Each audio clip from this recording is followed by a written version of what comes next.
សមត្ថកិច្ចខេត្តបាត់ដំបង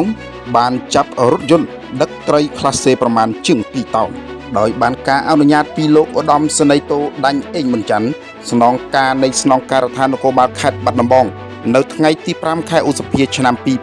2025វេលាម៉ោង 15:30 នាទីលោកវីរៈសេនីយ៍ឯកយីយុសាននាយការិយាល័យនគរបាលប្រឆាំងបទល្មើសសេដ្ឋកិច្ចនៃស្នងការដ្ឋានបានដឹកនាំកម្លាំង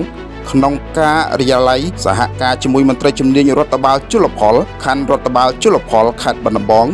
និងកងកម្លាំងកងរាជអាវុធហត្ថស្រុកបវលបានធ្វើការឃាត់រថយន្តចំនួន1គ្រឿងម៉ាក Hyundai ពណ៌បៃតងឆ្នាំ2005ពាក្យស្លាកលេខភ្នំពេញ 3G 4732ដឹកជញ្ជូនត្រីក្លាស C ស្ថិតនៅចំណុចភូមិអន្លង់ជ្រៃឃុំថ្កុលតាហែនស្រុកបវលខេត្តបាត់ដំបងដែលតាមប្រភពគឺករណីដឹកជញ្ជូនត្រីគ្មានលិខិតអនុញ្ញាតនាំចូលដែលបាននាំមកពីប្រទេសថៃនៅក្នុងកិច្ចប្រតិបត្តិការនេះសមត្ថកិច្ចចម្រុះបានរកឃើញត្រីក្លាស C ទម្ងន់ប្រហែល 2000 គីឡូក្រាម